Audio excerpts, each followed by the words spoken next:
That is correct. Because he can't stay for the full meeting.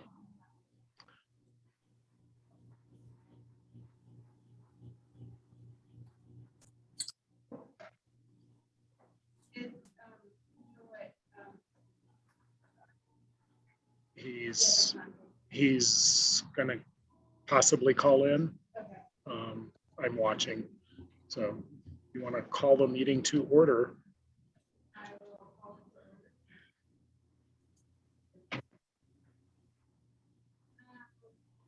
Everybody, welcome back from spring break.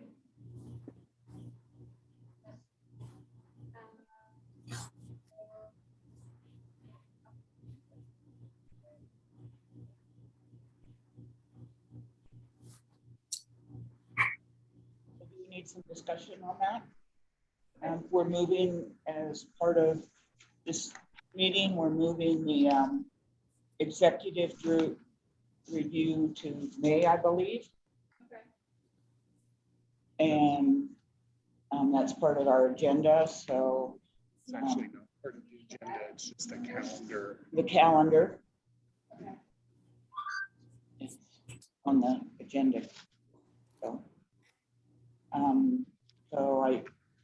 I think that there needs to be a record of, we agreed to do that, to move the director's review into May because we have some near-term activities, the strategic planning and some of the budget activities that are major parts of this next performance review, and it would be more appropriate to look at those after we've had the next 2 or 3 weeks of activities underway. So we'd like to move that to May. Those reasons. You need a motion. Anyone have anything else they want to add or change?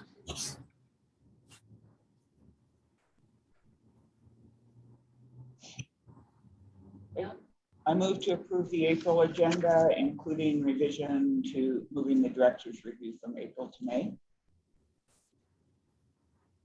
I will second that.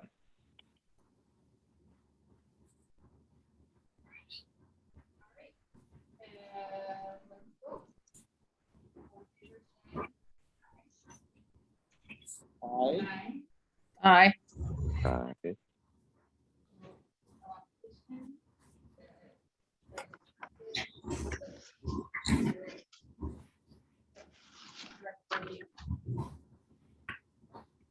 And so now we approve moving to approve the minutes of the March.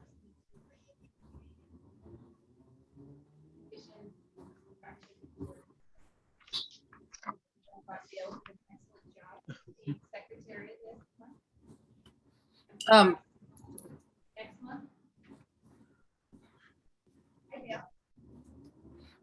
You know, guys, I can't hear you. Why will speak up then? Yeah, I can hear somebody kind of talking in the background, but I can't hear them. So if whoever that is could get a little closer to the microphone or whatever, where the computer, it would be helpful. Is this better? Yes, Is that better? a little better. Yeah, thank you. I don't think I can get closer. I can move it closer. And I just start yelling. Oh no.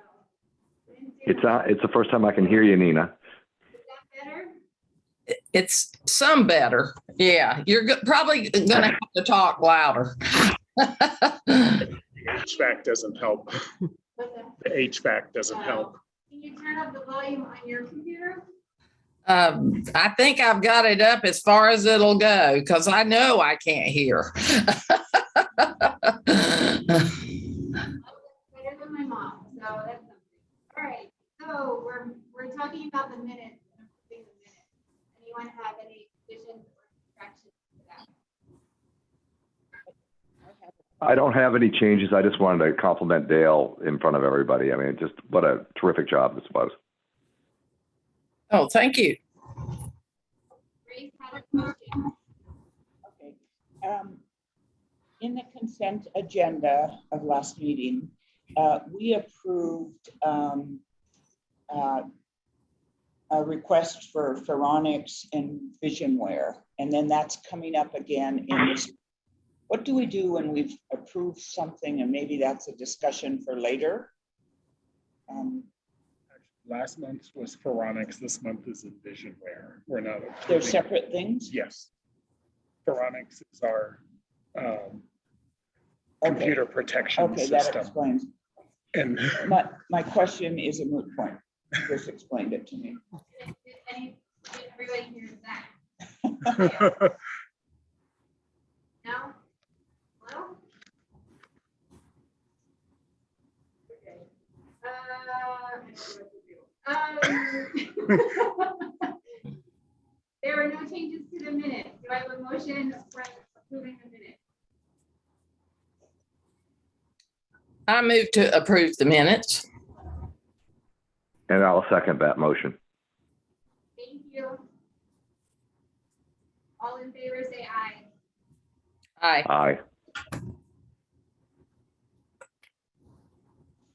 we have any public comment? Okay.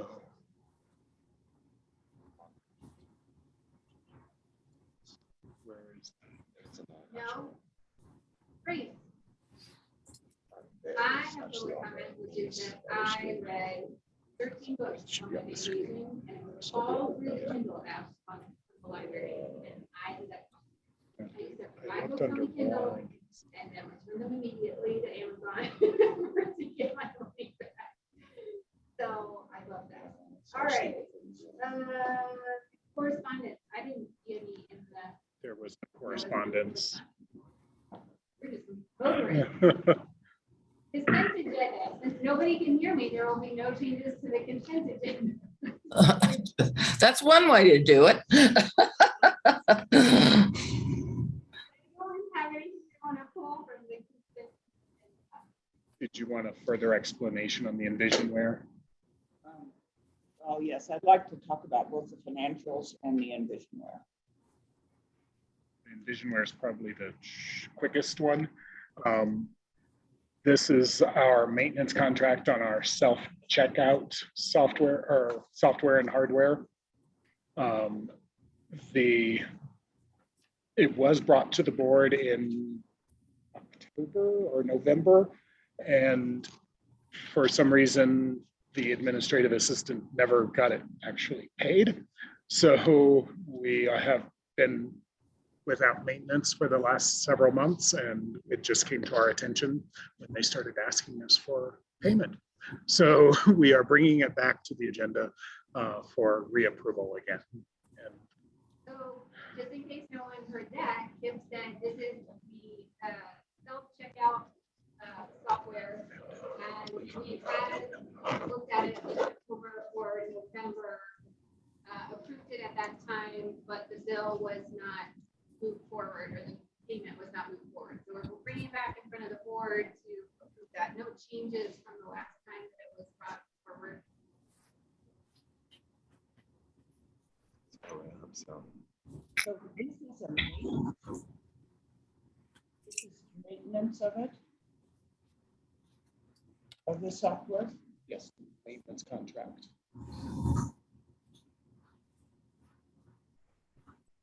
Well, it seems like a belt and suspenders move to us, or at least to me, since we've already approved it and there are no changes and we're just trying to pay a bill. So are you looking for a motion? It's part of the consent It's part of the consent agenda, so I think Grace was just Ah, asking. sorry. I'm sorry. I'm on just a cell, so I don't have the whole thing in front of me. Okay. Grace had questions on the financials. Do you want to talk about those now? Yes. I don't understand where we are on our budget and year to end estimates. I looked through the financials and I see on some of our big ticket items that we have zero expenditures year to date. And I know we've talked about some of them, but I would very much appreciate a very quick summary And I'd like to work from the profit and loss versus actual fiscal year. I assume that's fiscal year 22, not 21. And the profit and loss budget versus actual fiscal year 22. And I'm assuming that that is our total budget that we're talking about on these pages, and that this is expenditures to date. Are Is that you what we're looking seeing at on that? In that, do you have March in front of you, Grace, or just so? pardon me? Are you looking at the March There document? is no date on this. Okay. It is profit and loss budget versus actual fiscal year 21, but it's actually 22, July 2021 through June 2022. That's the title. Okay. Now, so I don't want to spend our, are we on Sorry, this? I'm not on the same page because the document that I pulled.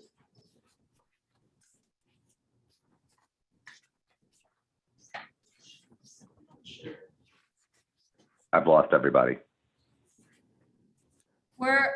So Grace is talking, and I'm gonna guess on the technical difficulties, you just cannot hear her. at the Right. moment. Right, no, it was a labeling, I know, because I didn't understand what periods we were talking about either, yeah, because I got confused about the labeling. Yeah.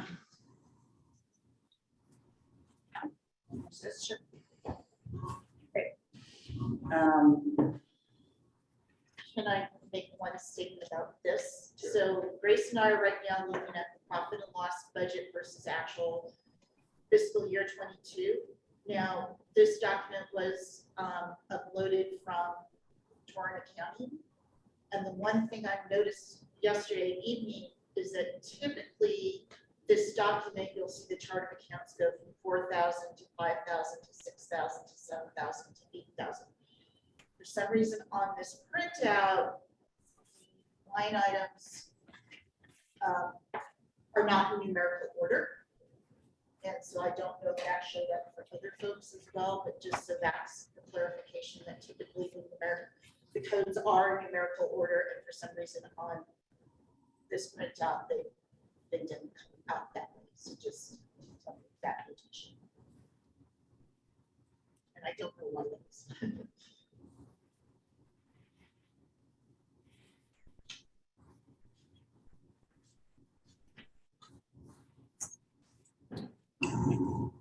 So, all right. Looking at some of our bigger ticket items, and what I'm looking for is where are we going to be at the end of this fiscal year? I've asked to understand that a couple of times, and I don't understand it still. It looks to me like we're going to be underrun significantly, and I look at the financials and I go, I still can't tell where we are on some of these, like on the programs. 1% So the problem. of a $250,000 So budget. one of the things that happened with QuickBooks was set up this year, and I don't know why this is, but some of the foundation budget got wrapped into the QuickBooks. So specifically when you're looking at programs, all of that is foundation with the exception, and I'm trying to speak loudly, sorry, with the exception of line item 5310, volunteer appreciation. That 3,000 is truly part of the operating budget. I don't know why the foundation financials were wrapped into the QuickBooks statement. So I realize that is confusing, and that will not happen again. So looking at personnel.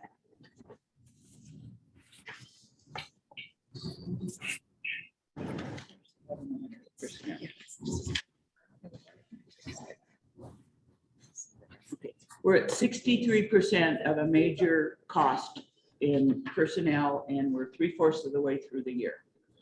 Where are we projecting we're going to end on personnel? We will be under budget on personnel.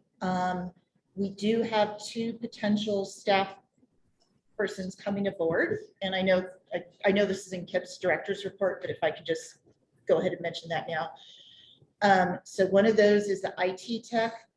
Originally, the IT tech position was budgeted for this fiscal year for a full-time position for the entire fiscal year.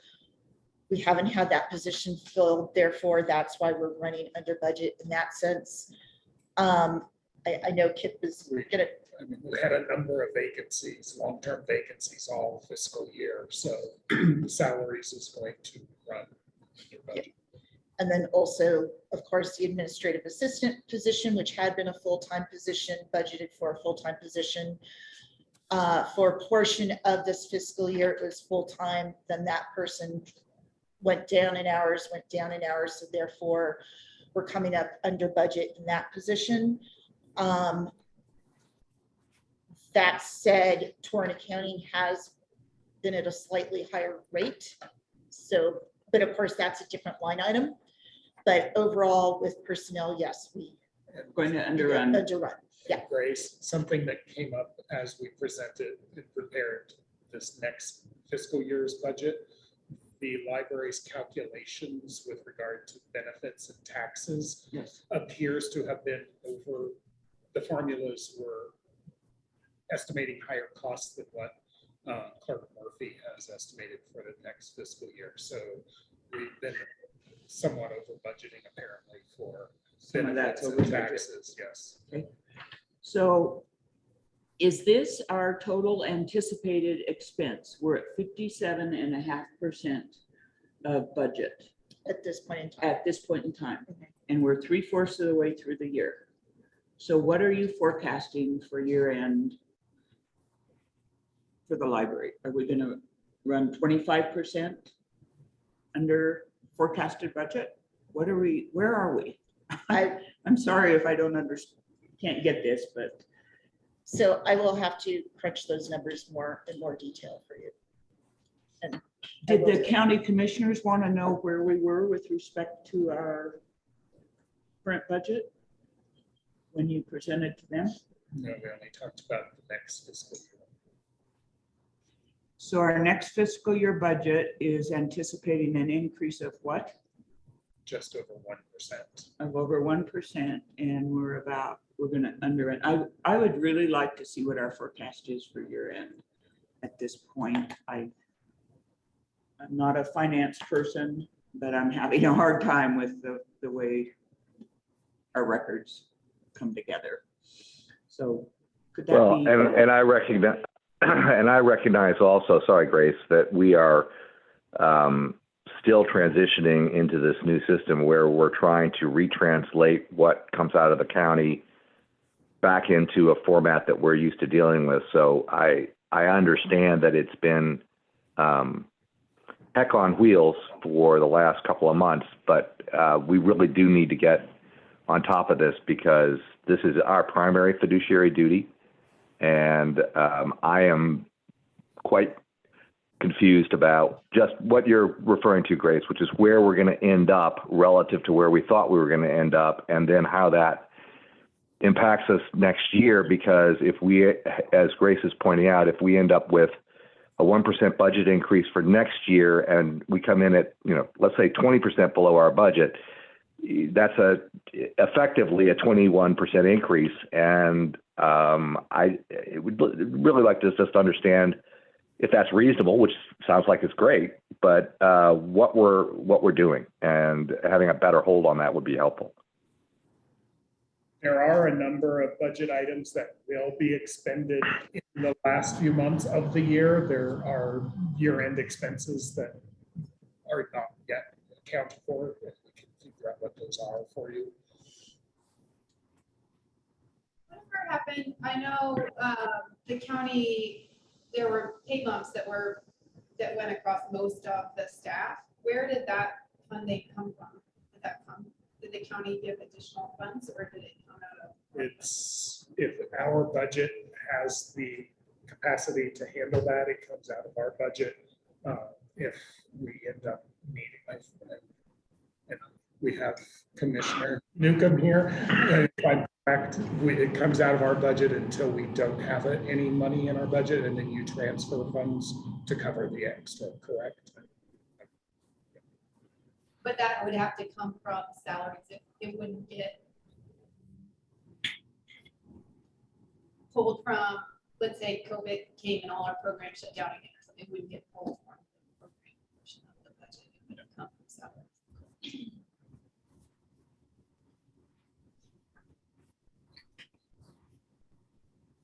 So. Dale's got her hands up. Dale, Yes. I know in the past, we would try to do an estimate when we submitted our budget so that if we were going to have a significant underrun, we could ask for less because obviously we would have that money left over. I don't think that happened this year for a number of reasons.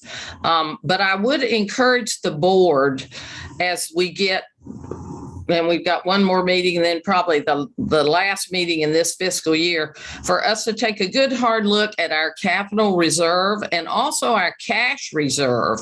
If these salaries and everything, these increases go through as we hope they will, and I think we all know everything is costing more, and the cash reserve is what gets us through in terms of not getting the property tax, which Stella has explained we're going to, but sometimes there's a lag. So I think if we do have an underrun, this is a very good opportunity to look at those two big funds that are really vital to the running of the library and see if we need to increase them if we have the opportunity.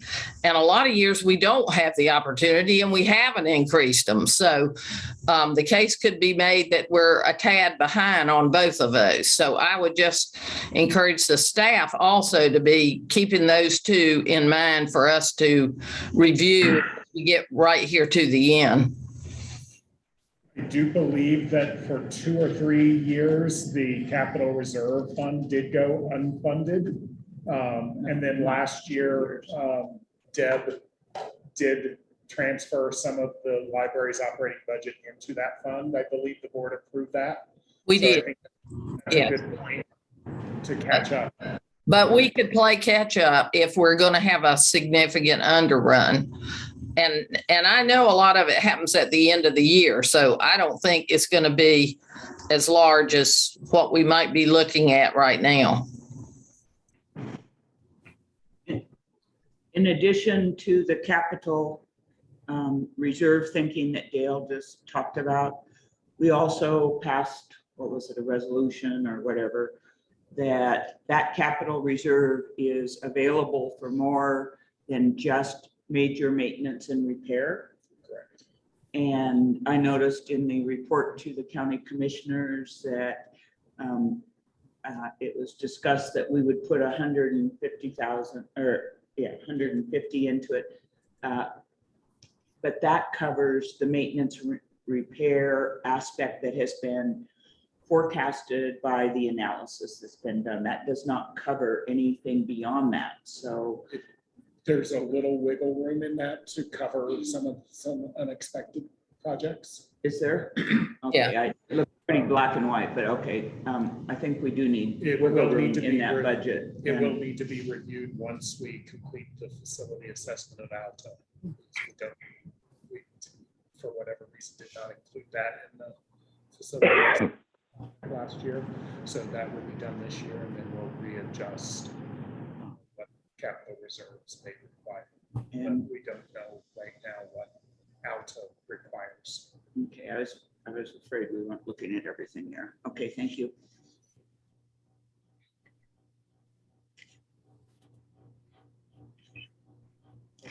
So, So if everything is settled on the consent agenda, I will accept a motion.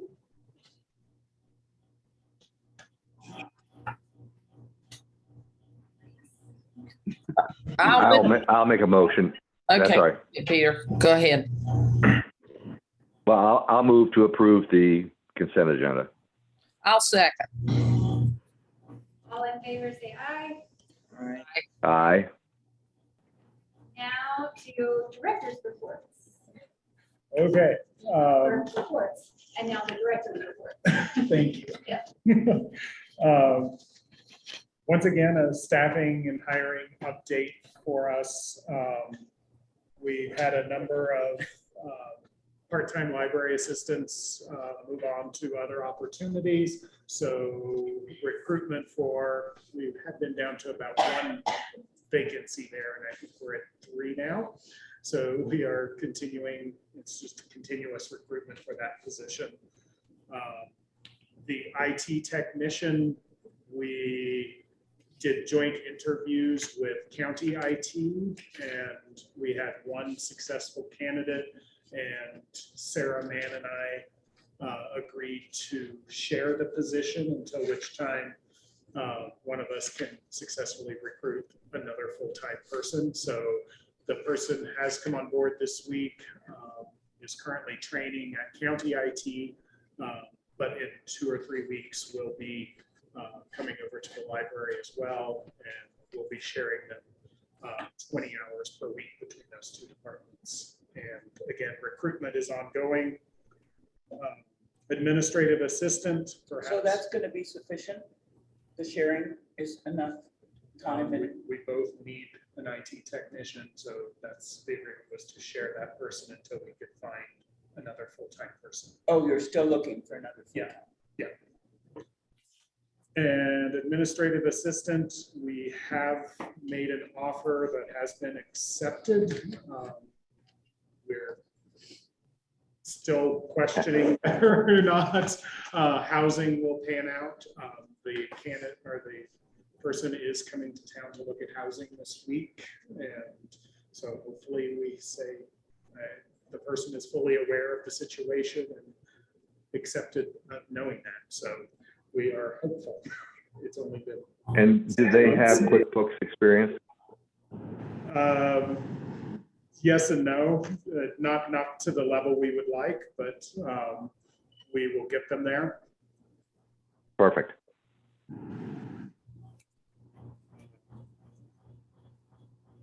Let's see, the budget presentation to the Board of County Commissioners was on Monday morning. They had very few questions, thankfully, so it was easy to answer the questions they did have. They did say at the end of the presentation that they didn't have any questions or concerns about the budget, with the caveat that the request for full-time or what's the title of the job? Facilities maintenance technician, I believe, which they will be considering all requests for new positions in the county at a date in early May.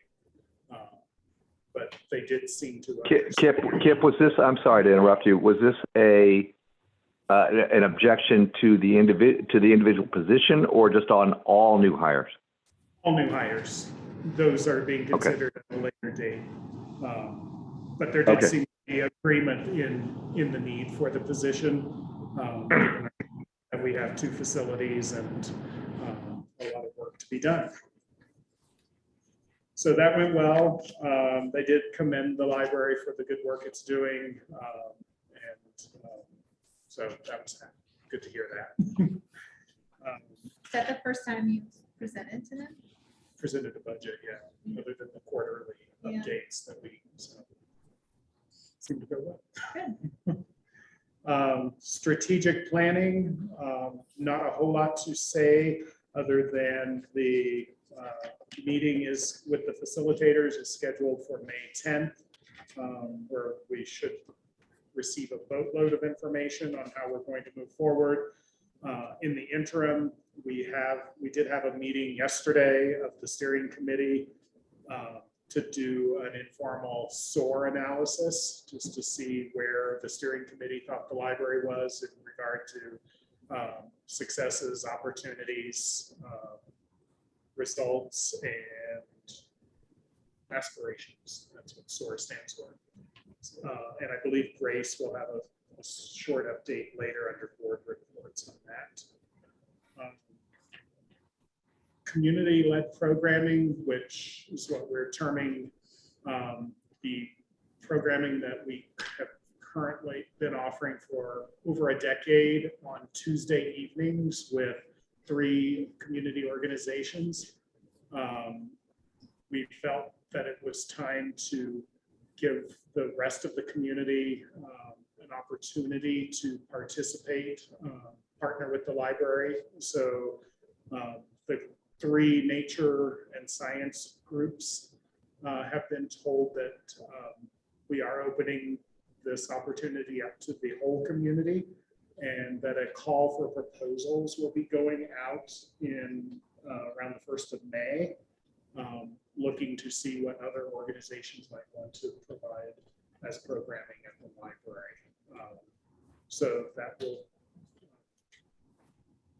start, once we've received the proposals, we'll evaluate them and let the successful organizations know that they will be doing new programming in the library from September through August. What is the library? I know the facility is a big part of that, partnering with these organizations. Is the library doing more than just providing the facility? Yes, we provide event calendar listings. We'll list it as a program, website. We provide just a little bit more than we would. Communications. Yeah. Hey. I'm good, Tiffany. Thank you so much. I'm right in the middle of a meeting, but I'm fine. Thank you for calling.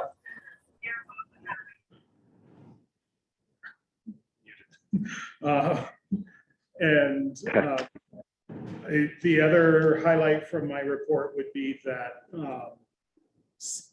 we have started doing some internal diversity, equity, and inclusion work among the staff.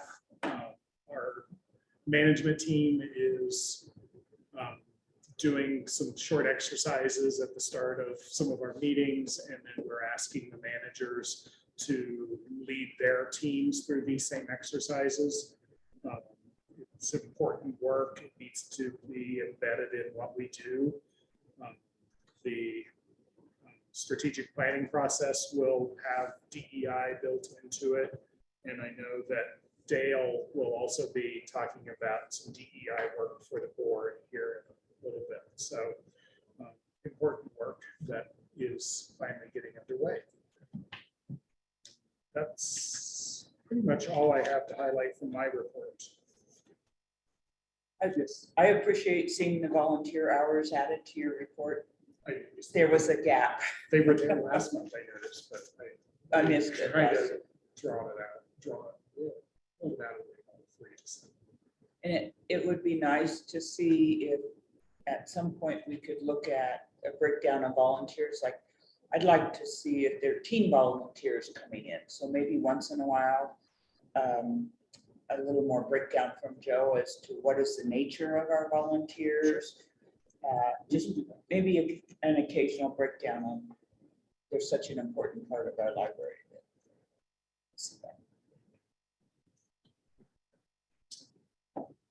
I saw in the comments last week or last month that somebody wanted a step, and there's a step at the book drop. So I like seeing those little touches that people request that get listened to. That's really great.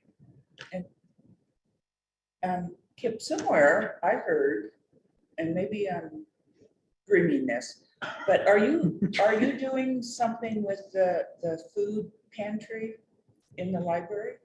We are talking to 22 about the possibility of having pantries, much like they have at the rec center here in Arlon. Still in discussions. Good snacks.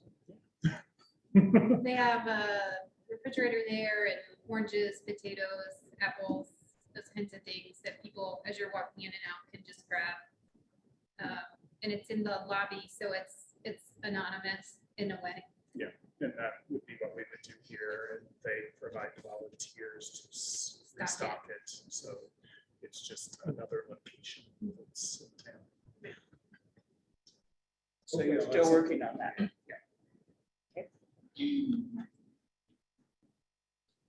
right. Foundation report? Yes, okay, so a few items to note from the report is we did complete our annual report for 2021, and that was direct mailed to our donors and supporters last week. So you should have received them in your mailbox this week. If you did not, I have a copy that I can give to you. Did anybody get one in the mail this week? You did. Okay, great. Mine was worn out. It's like someone had read it before me.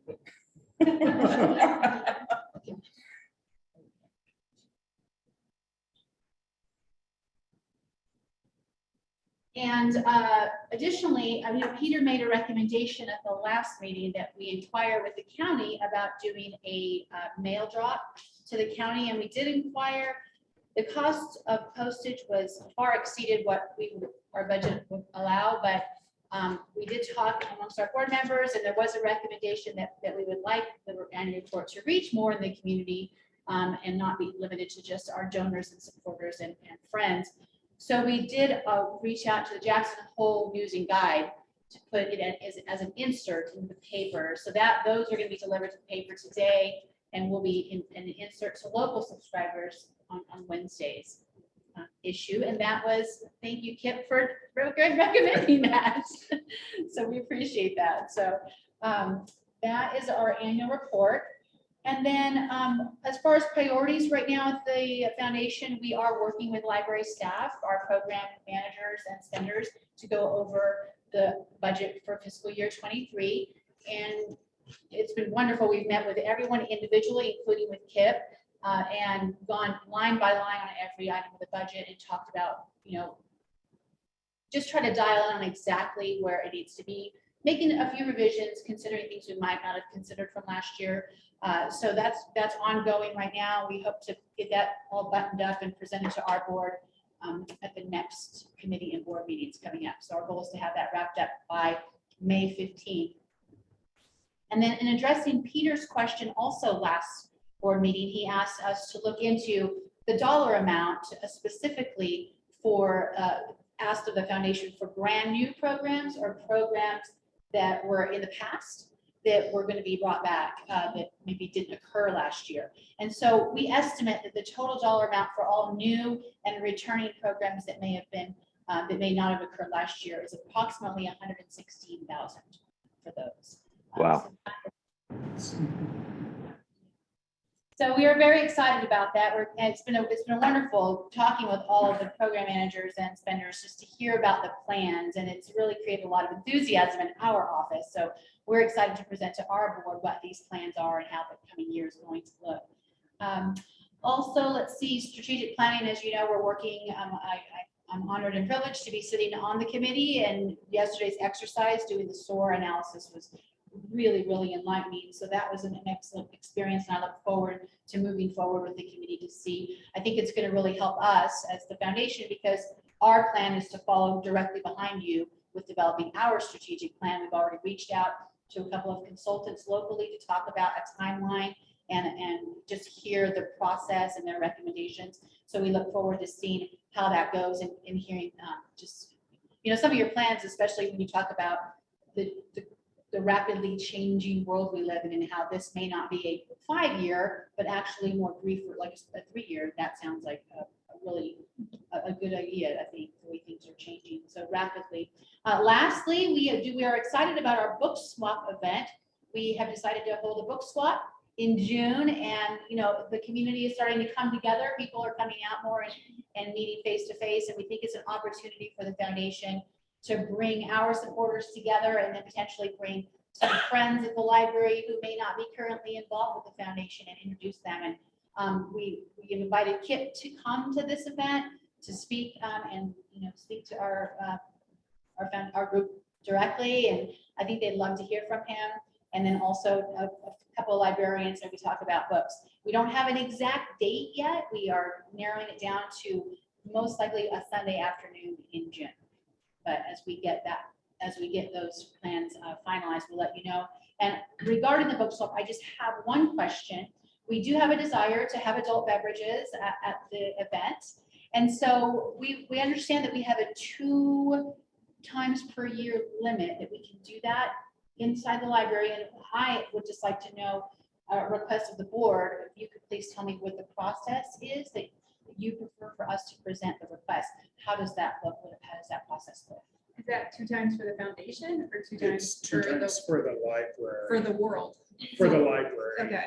board to And the library board can allow. can have alcohol in the, Yes, Oh, so it's not 2 times for the foundation? it's 2 times for the facility. Oh, Kim and I just recently looked at this, the facilities rules for facilities for the entire county is generally no alcohol on site except for a couple of facilities, including the library, where you can have alcohol on site if approved by the board, but limited to 2 times a year, 2 events, no matter who it is. do we have examples of other times we've had alcohol in the library? I don't. We're too many also of- new. I don't And we're know all that. too new to Yeah. know, I think. I don't- Dale. who's been Dale? around. Dale, if you unmute yourself, You're muted, Dale. maybe she could. Sorry about that. In the past, the board has voted to approve the use of alcohol because we were limited to a couple of times a year.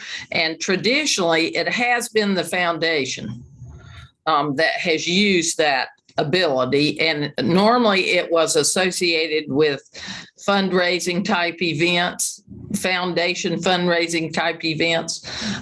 So that's just a little short history of, but in the past, the board did approve it. So I don't know if we want to continue that way, or that way you've got it on the record and that everybody knows we haven't exceeded the number of times we're allowed to do it. I think we are required to approve it, is what it sounds like. I believe so. Yeah, So that's- we will do that. I think the question is more, what other events may pop up or situations that we would need, but I mean, I'm almost 2 years into it and it has been COVID. Yeah, we haven't really used it. I mean, and like I say, traditionally it was the foundation. So I'm not I'm fine moving forward with allowing that event to have alcohol. so is the process, Dale, you recall, is it just in writing, a request in writing presented maybe at your next meeting in May for an approval for a June event, or? You could do it that way, or we could just make a motion and approve it. I think it would be great to have something in To writing know. that describes what the event looks like. So is this, a community event where anybody can come in, or are you targeting it to a certain group of people? Just so we have a better sense of how we control that group, given that there will be alcohol on site. Okay, super. So we'll also let you know that approximately the size of the invitation list size, and also, of course, the date. Right now, it sounds like we're proposing a Sunday afternoon or evening around 5, because just looking at the history, the last 2 book swaps both occurred on a Sunday, approximately 5:30, I believe, for those. So it sounds like that's a good time to bring folks together. So we'll get those details for you and put that in writing for the next meeting. And perhaps what specifically, just beer, wine. Correct, okay. presumably, and perhaps how it's going to be served, who's going to serve it.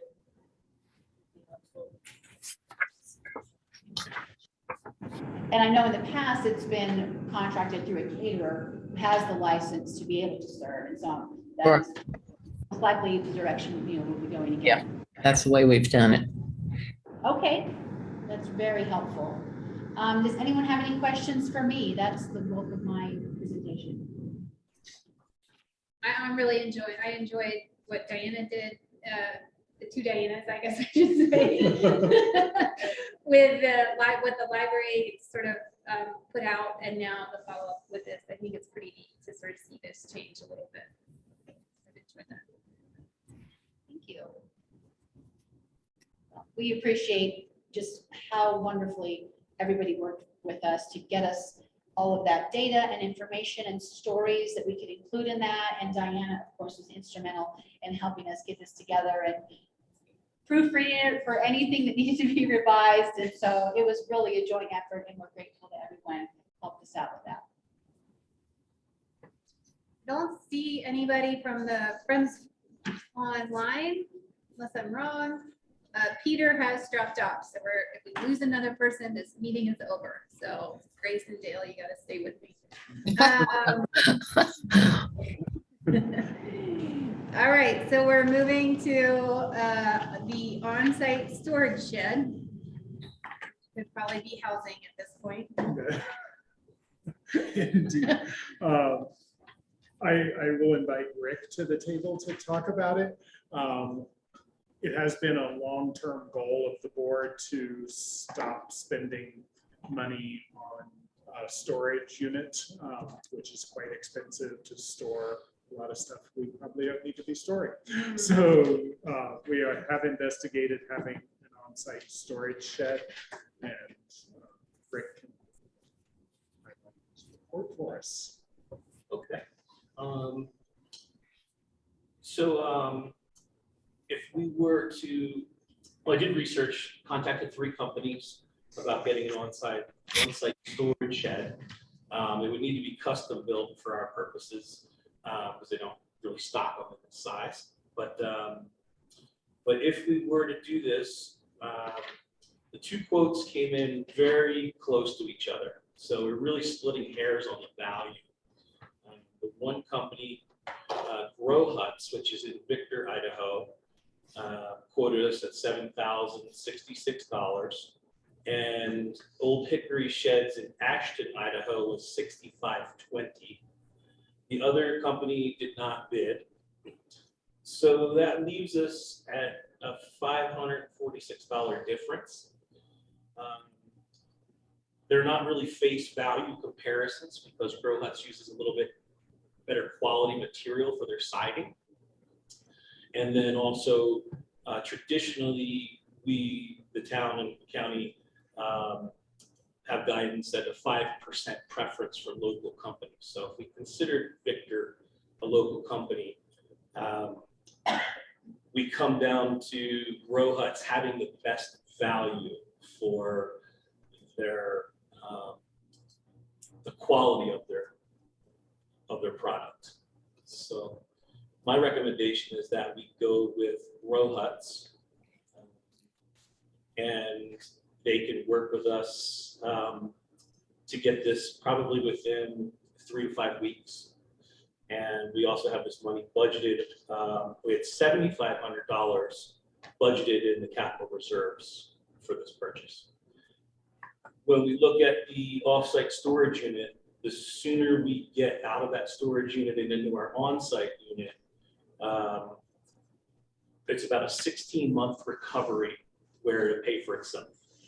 And then the shed that we have is self-contained. It's an asset that will hold value. So it will, you say may eliminate the external storage, it will eliminate our external storage, we're not gonna continue? Oh, we could make that happen. That's not a may, it will happen. Pardon that. Okay.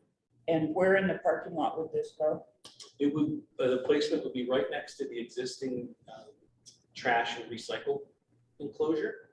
So we would lose 1 parking spot right next to the enclosure. And are there any issues with the neighbors?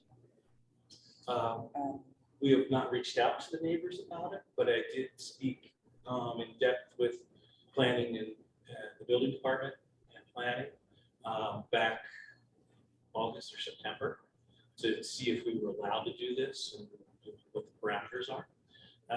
And we are allowed to do it. And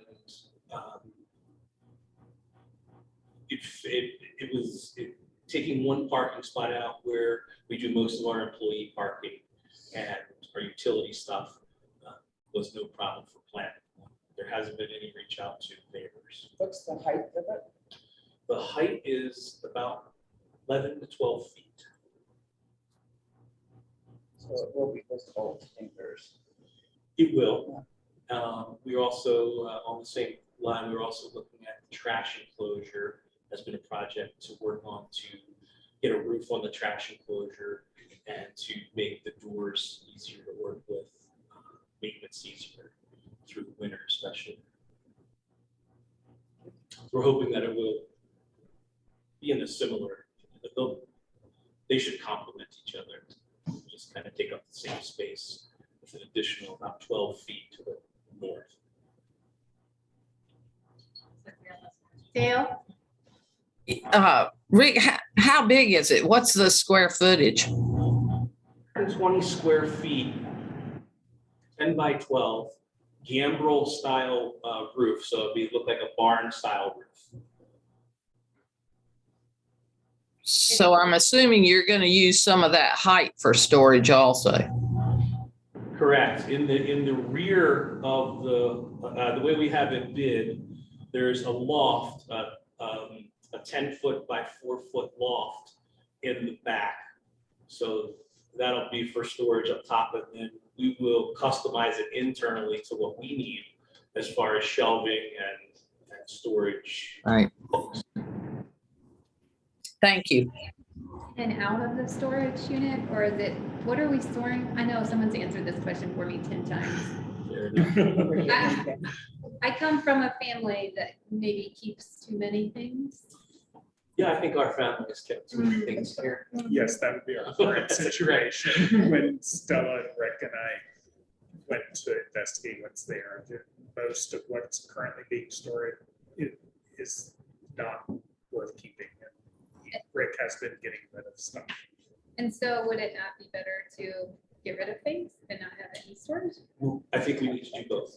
Okay. So there are some valuable items in there, which I think we should keep. And then there are other things that we do here seasonally that sometimes bounce back and forth. So it will have a little bit of a seasonal turnover. We'll store some stuff in there. There's a bunch of light fixtures. There's a ton of stuff left over from construction that seemed like a great idea to keep at the time, and I agree. But it turns out we don't need all that stuff. So as we've identified stuff to purge, to come back here, keep in store, we've identified stuff to donate, we've identified stuff that really is recycle or landfill. 12 feet high. I just think it would be nice to tell the people that live there that we're doing that. I don't know how to do that, but if I had a 12-foot high structure going up, I'd like to know it in my neighborhood. I think it would just be a good neighbor thing to do, to tell our neighbors, the people that live there. They do have a homeowners organization, and we could write a letter. I'm not opposed to that at all. Yeah, They do have good tree. Or- They do have a good tree blockade. Yeah, there is a regular landscaping between us. all right. So it is almost, hopefully will be almost invisible. Oh, okay. If you look at the landscape, there's some pretty tall, mature Right. trees there Good, that already block the view. Yeah. good. So yeah, I'm willing to follow any direction on that. Yeah, we can draft a letter and send it to the homeowners association. I just think it's a good neighborly thing to do. Say to Kip, maybe we can make it public art. Like they do with the tunnels or something. Maybe some kids want to come out and graffiti it or something. Make it look better than whatever it is. Yeah, I'll follow direction on that too. That's not direction. That's just. Right now it that's is meant to kind of match the paint That's just one person talking. colors of the library. All right, so, given that, is there a motion on the on-site storage shed? I moved to purchase the on-site storage shed from Grow Huts. Is that correct, Rick? Yes. I will second it. All in favor, Grace? All right. Aye. So moved. We now have the board bylaws amendment, which is talking about the change regarding regular meetings. Anybody have any questions, concerns, comments? Know that we solicited comments, we heard comments last month, and I believe Abigail has incorporated all of those suggestions into this draft agenda or amendment. I know everyone had an opportunity to review it, so I'm assuming everybody is okay with the changes and additions. Dale? I'm wondering if we should, in the portion of the change that says, talks about voucher meetings, which are restricted to just what's on the agenda. I wonder if we should add after voucher meetings, comma, which are considered a special meeting, comma, and then the rest of the sentence as it is. Because that's actually what it is.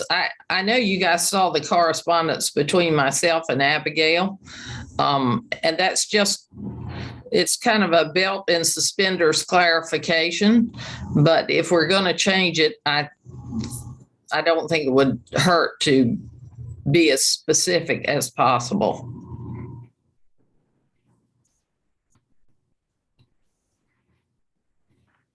Thoughts on that?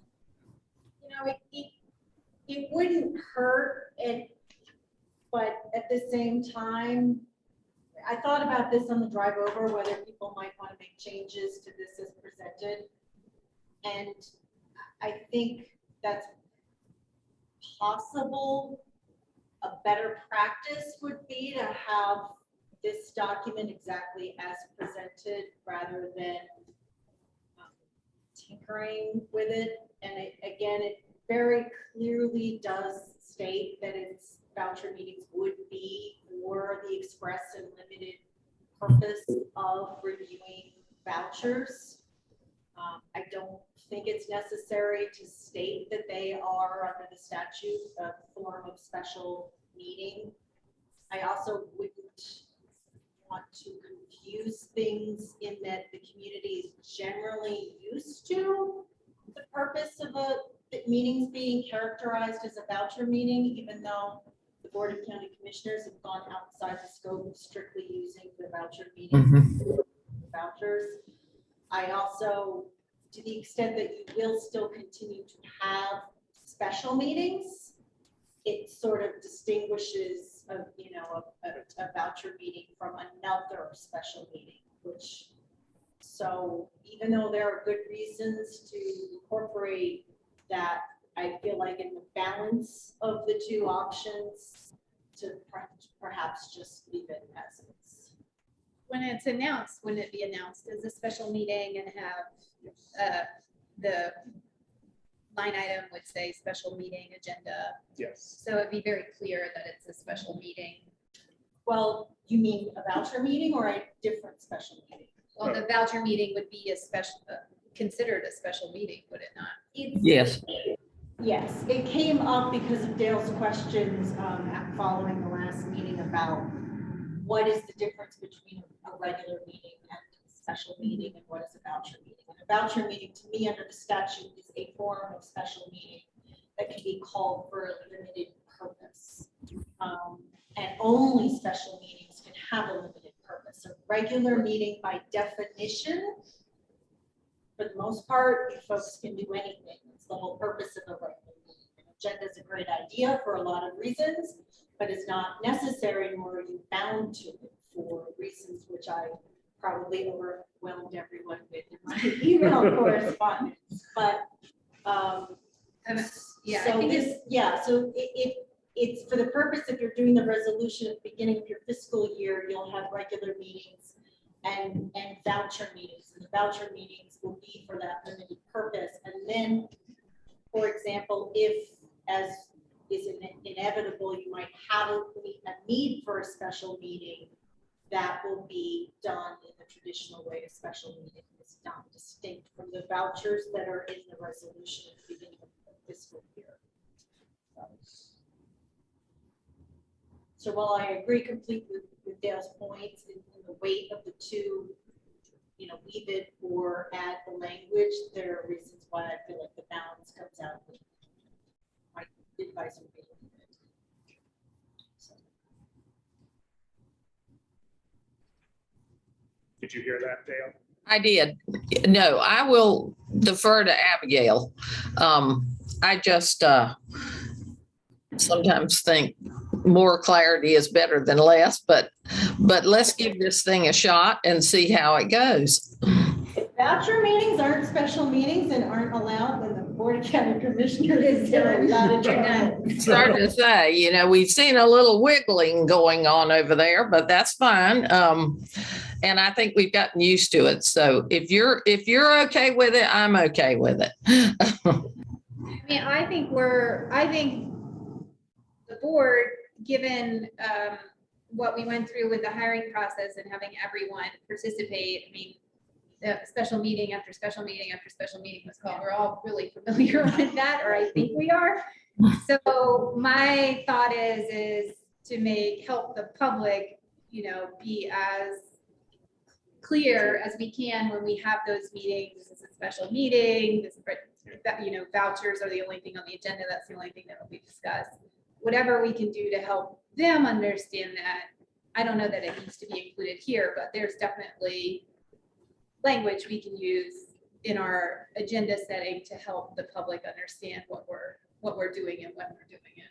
Right, and that's in part because of what Dale brought up with people thinking something's only a voucher meeting and not realizing there might be something else. So when you set by resolution, you know, the meeting schedule with the regular versus voucher, and then, for example, in my hypothetical where the board would need to address something that the time and date of a voucher meeting is the perfect time and date, I would make an effort on the website, other things to make sure that pops up as labeled as special, not just a voucher meeting that happens to have other things on it, you know, so it's sort of Right.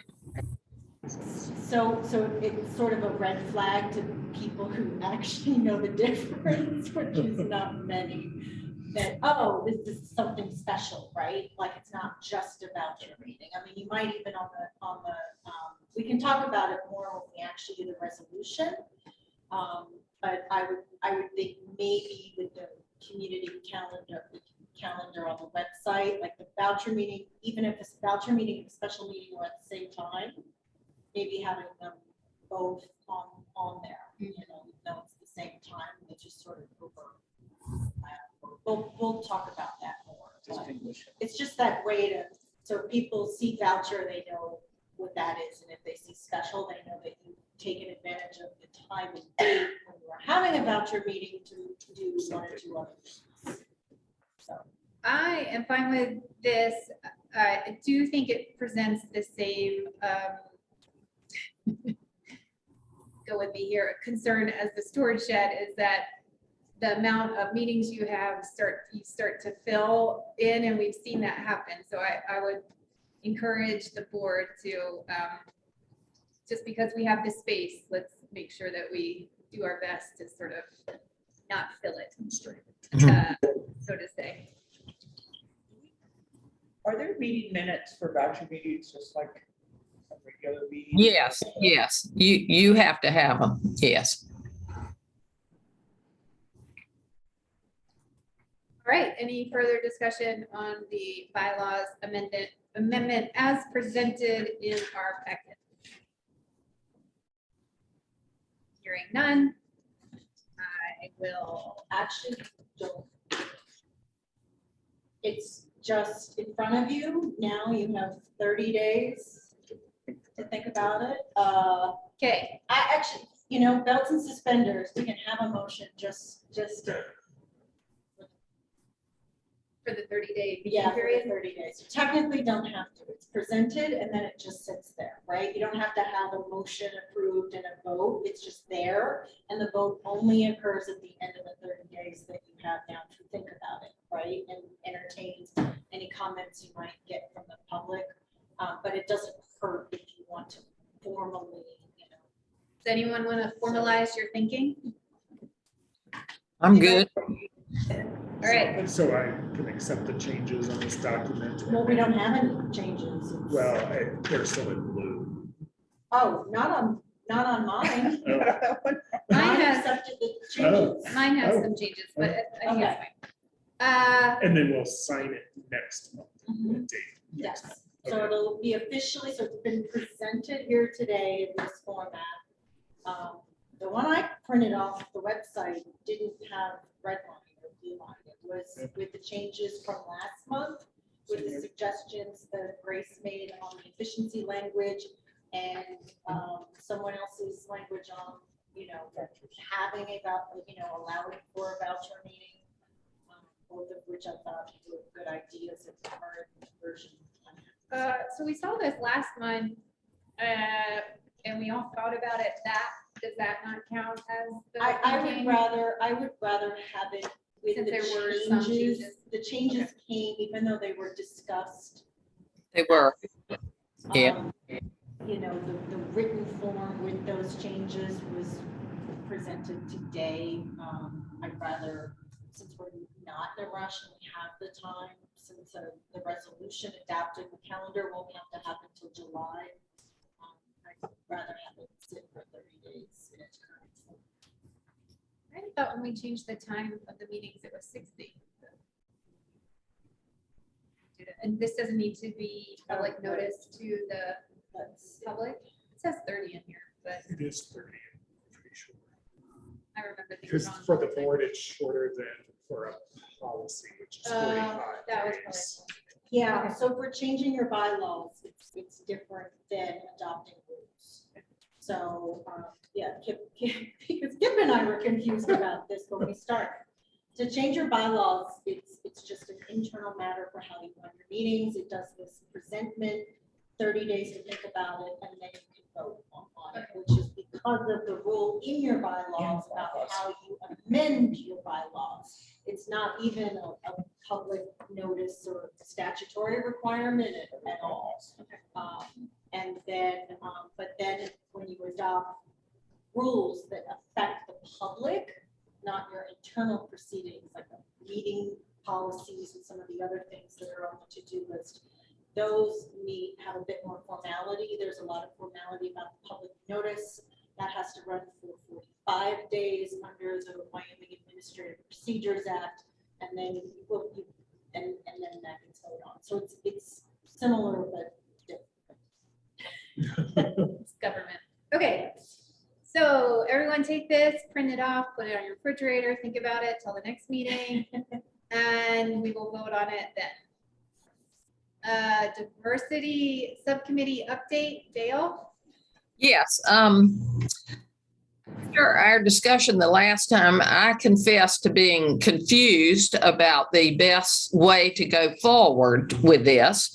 I do believe it needs to be a really important part of the strategic plan, but I have kind of changed my mind, and I also think it needs to be part of the board's monthly business. And I talked to Kip about this. We had a conversation, and he and the management team are doing exercises and discussions in their meetings each when they have them about diversity. And I think it's very important for the board to follow suit. I think it's a huge job. I think we can do some of the same exercises the staff does. Some are not as appropriate for us because they're more oriented towards library collections and programs, that sort of thing. But I think there are some that would be valuable for us. And I'd like to suggest we consider doing a short exercise. I think we could hold it to probably 10 or 15 minutes, either each month or every other month, in order to try to have a consistent ongoing effort towards making this better in the library and on the library board. I personally have come to think it's a huge undertaking and that it really will take a lot of examination of current practices and how we want to get to a different set of practices and which ones we think are the most important. And I don't think we can do that without consistently concentrating on it. So I would like to have the committee make suggestions for the agenda at this point, although any board member could do that if they've been to something or Kip, anybody that sees a good exercise for us could certainly suggest it. I'm not limiting it, but I think we should try to have a consistent interaction with this whole effort. So that would be my suggestion today. And Kip, do you have anything to add in terms of how it's going for the staff to be including that on a regular basis? I can speak to the management team more so right now. And we've done 2 exercises at our meetings so far, and they do generate some thoughtful conversation.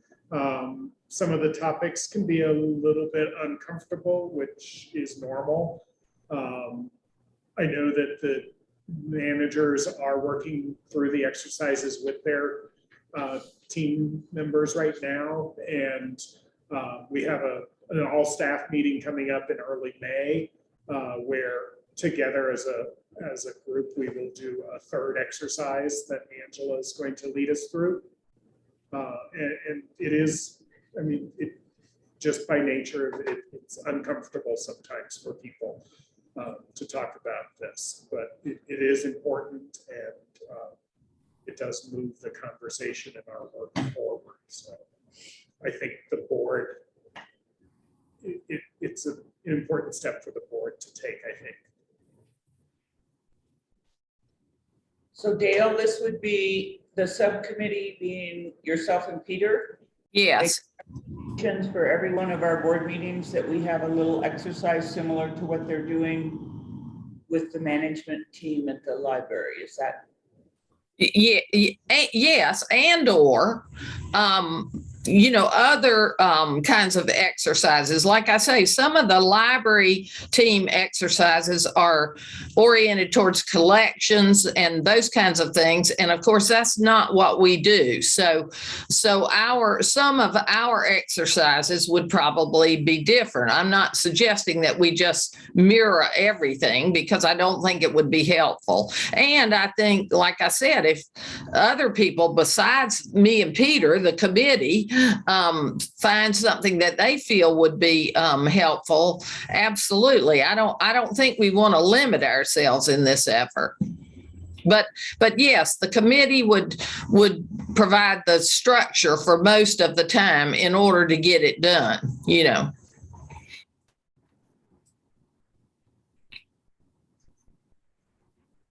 Would it be beneficial if we shared what management team has been doing, so you get a sort of Yeah, I mean, I like this idea. I think one of my concerns would be that I have found to do these exercises and have them be really effective, you have to have some sense of psychological safety. And I think that's hard to create in an environment where you have the world watching you.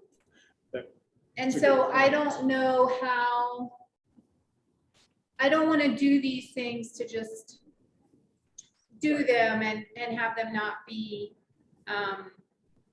effective, but I feel like you have to make people feel safe. And so I'm sort of wrestling with that a little bit. I think you're right about that, Nina, but I also think the other part of this is I think it's important for the community in all of these organizations, not just the library, but all of them, for all of us to have as much transparency as possible in terms of working on this issue, because I think the entire community can benefit from working on it. So I think there is, there's a certain point at which you're going to have to jump off the diving board and do the hard work. And I think being able to see that people are actually doing that is also helpful in encouraging other people to think about doing it. So I understand what you're saying. I don't know the total answer to that. I think we would have to do some to see if we feel that people are so afraid that they are uncomfortable that it's not really helpful. And at that point we could regroup, but I think it would be helpful to at least try it. Can I ask Abigail a question? Is there a way for the board to, it's not specifically library work, is there a way for the board to work together as a group without? Less than a quorum. That's what I figured. Yeah, it's only That's what I two figured. at a time. Yeah, Two at a time. Or if we're talking about yeah. you, that's about it. So, and I mean, just a suggestion, you could do that, do it in smaller groups. And then what you could do in a board meeting is come back after people have experienced it, and you can share your reflections upon the experience. That way it's on the record that you've done it, or made it available to board members. And they can be some healthy discussion about it without the actual process itself being.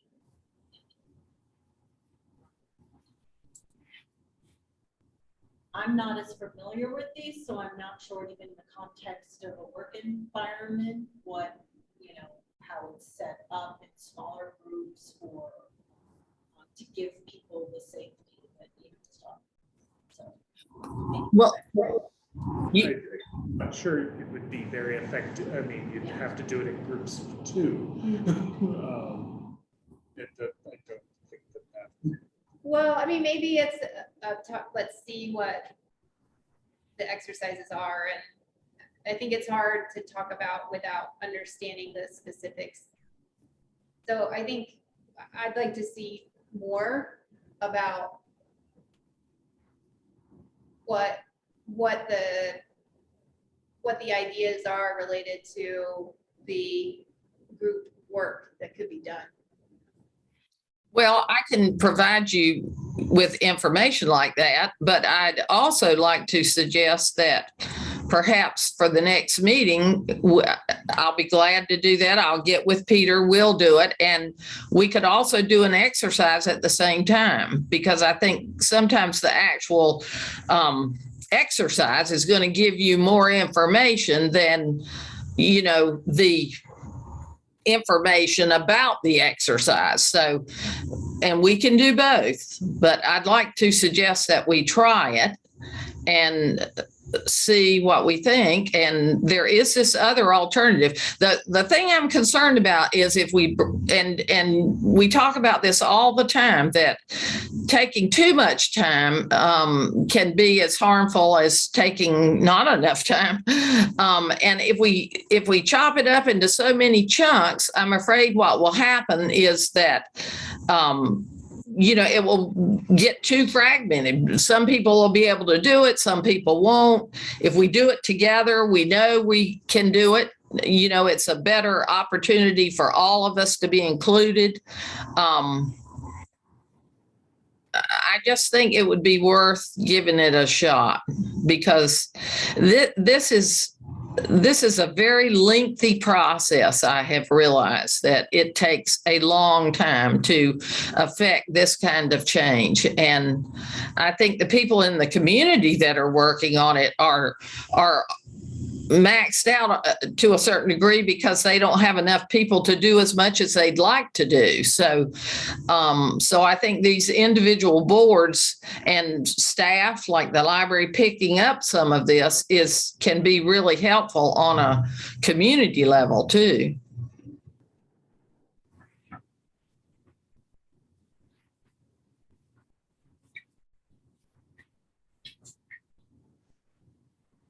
I don't think we're ready to put it on a regular agenda item yet. Give it a trial, maybe at our next meeting, it sounds like, and Okay. example, and then talk about it further from there. Does that make sense? Okay, I'll bring why don't I bring some information and I'll bring a short exercise and we can try it and see what you think. And hopefully we'd have the other, we'd have a full board, which would be good.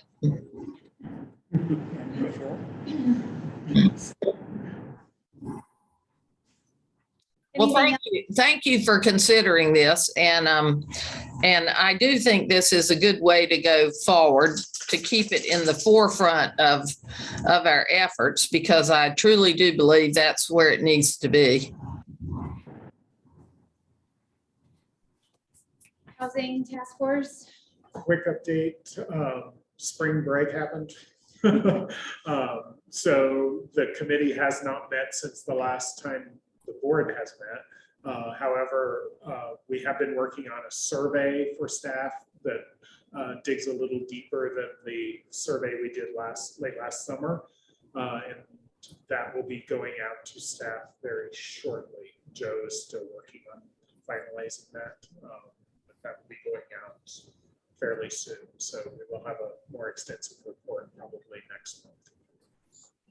So as I understood it, the last we left it is that the initiatives going on within the county and the community overall have significant housing plans that we would like to be part of. Yes. So when you say another survey, is that to provide information into the county housing that here's the specifics of what our employees need? It's or getting toward that more specific what our employees need. And we have thrown out ideas, but we don't really know what the staff needs right now. So even the questions before were a little too vague. So the new questions will help us understand more what the needs are. And then that would be to work with the county and the other housing initiatives That's what we hope. that are underway. Yeah, I think what we're coming around to is understanding the need and as an example, I think the first meeting we had, it was like, well, we're in a good place right now. We don't have a crisis sense any longer. And then I think the next meeting we had a crisis. So I think that sort of just shows the sort of roller coaster that we're on with housing and employees. And I mean, clearly to me, we're in some kind of crisis, may not be the right word, but stress of being able to recruit due to housing. Kip is in a house that I think is a 3-year term with no guarantee of that. It sort of depends what happens in 3 years, whether he gets to continue there.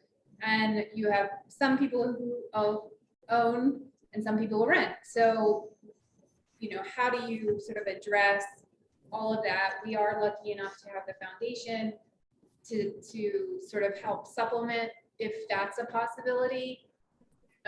We talked about stipends for a long time and some conclusions were drawn to that. I don't know if the staff has been updated on that will happen with the survey, right? Yeah. So I think we're sort of working through, if we're going to move forward and we have limited funds, what's the best way to help people, because everyone's in such a different place.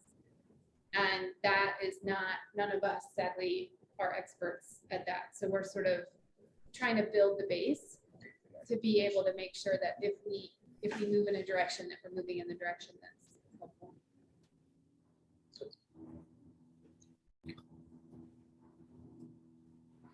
And it's not here, but Grace wanted to talk about strategic plan too, or where we were. Oh, I'll just briefly, the exercise on strategic planning. The SOAR exercise was really good as far as establishing where we are and where we think, based on what we know today, need to go towards. But we're really missing a huge component, which is the community input. And that was acknowledged in this meeting, and that will be part of the formal process that kicks off in May. We really cannot afford to have that May meeting move again any further. We've put it off and it's getting late. If you all will recall that Brian Green told us that as far as the Wyoming commitment and activities are concerned, that it is through year end. So we have an end date for their support as far as I know. Is that true? I don't think so, Grace. I think that It's going to go on beyond a year? I think my take on what Brian said was that this is the first time we're doing this. There's, I think, 8 libraries, didn't he say, Kip, that are involved in it. And I feel that if through the process, this group discovered that we needed another month or 2 more months, I didn't get the feeling it was quite that rigid. So I think there's some flexibility. Am I off, Kip, or what's your feeling? I think what you said is very accurate. And this process, once it gets started, they did say it's probably 4-ish months long. So we will still be ahead of the year end on that. Well, we haven't seen anything that gives a plan as to what happens in 4 months. We have no details whatsoever as to how this comes together. A community survey unto itself can take 4 months as far as, you know, a community survey. We're talking about a community survey, a community retreat, and focus groups. So anyway, I just want to make everyone aware that that community component is really important. We really need to get started with it.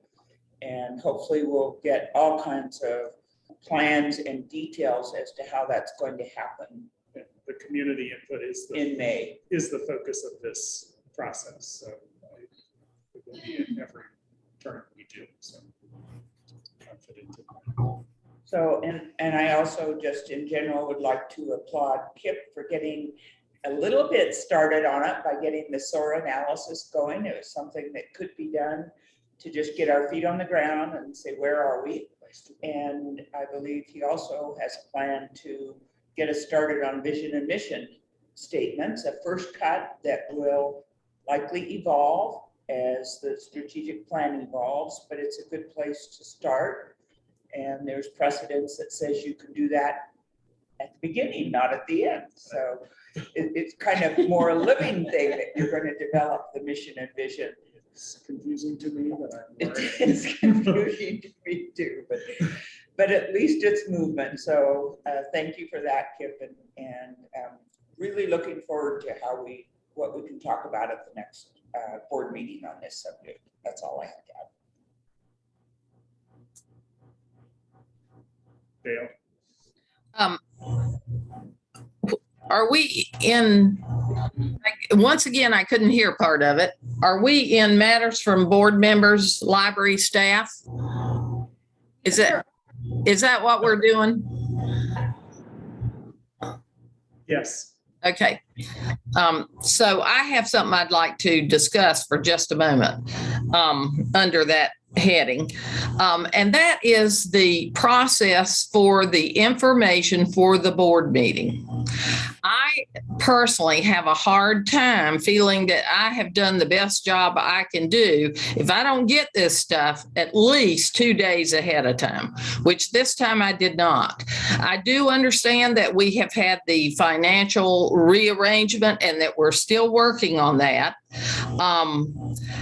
I also know that in terms of our concerns about flexibility for future board members and recruiting board members, that for a lot of people, having as much information as we possibly can by the weekend is helpful, because some people do have the weekend to work on it and not so much during the week. So, that's another thing I like to throw out there, that anything we can get in that Dropbox by the weekend is great, at least 2 days before we get into this meeting.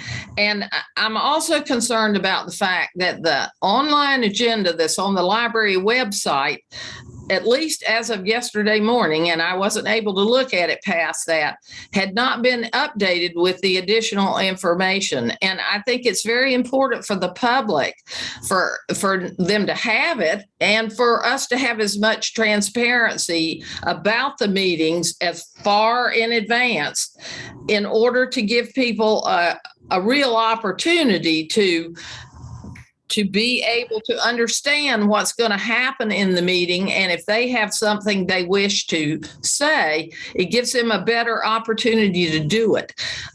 This is nothing bad about what you guys are doing. I understand that we have had a lot of reasons why it has been difficult to do it, but it's problematic. And if there's anything the board could do, with the exception of reading faster, because I don't think I can read any faster than I am now, I would really encourage all of us to see if we can't find a way, and I'm including the board here, to have this information out there a little sooner. Well, I would agree with that. My personal goal is to have everything by Friday, but that has not been very possible lately for a number of reasons. Yes. I don't disagree with anything you've said, Dale. We've had vacations, we've had illnesses, we had vacancies. It's just a number of things. Right. it's getting really hard to figure out for me.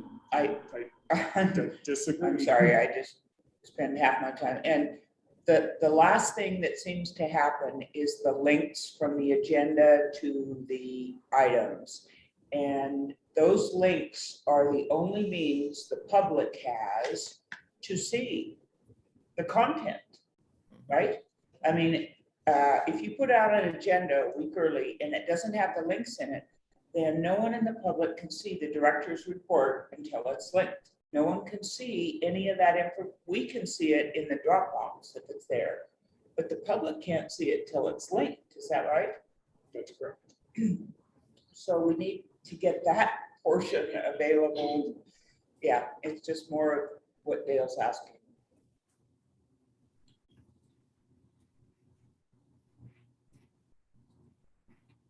And I want to thank you guys for all the work you've done, particularly with the financials, which I know has been a huge change, and particularly in the reporting, in order for it to be as clear as we could possibly make it. I really appreciate all the time that is taken, because I know that's a lot of time.